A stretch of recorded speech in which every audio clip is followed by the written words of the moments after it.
One night, Henry and Gordon were alone with James. Although Sir Topham Hatt was beginning to think well of him, whenever a chance came, the other engines would talk of nothing but bootlaces. "Remember when they had to use a bootlace to get you out of trouble, James?" they would tease.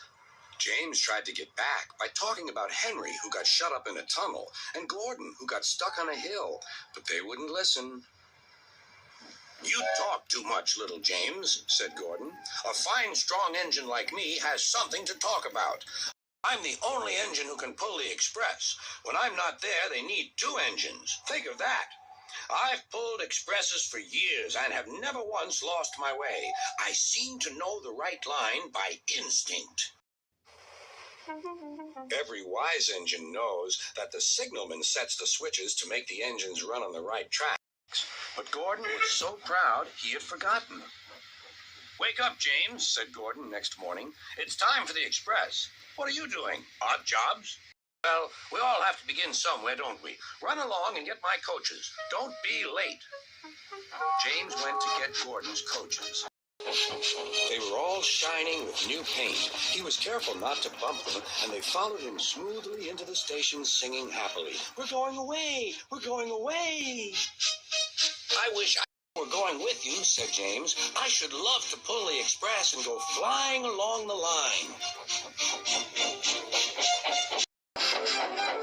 Gordon, with much noise and blowing of steam, got ready back onto the train.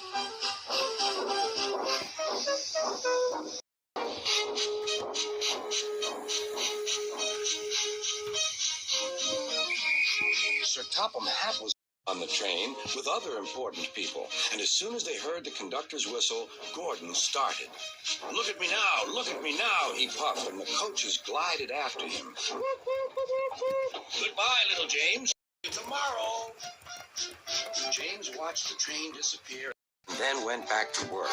He pushed some freight cars into their proper sidings and went to fetch the coaches for another train. James had just brought the coaches to the platform when he heard a mournful noise. There was Gordon trying to sneak into the station without being noticed. "Hello, Gordon. Is it tomorrow?" Gordon didn't answer. He just let off steam feebly. "Did you lose your way, Gordon?"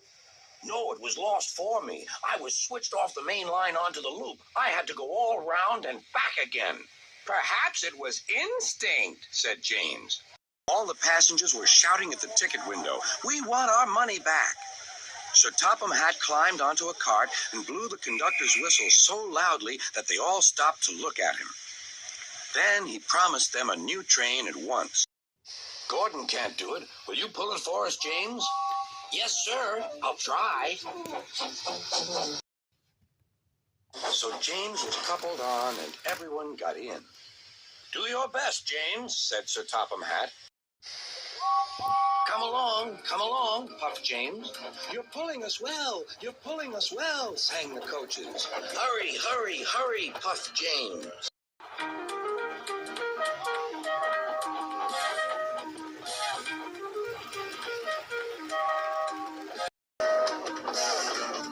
Bridges and stations flashed by. The passengers cheered. They soon reached the station.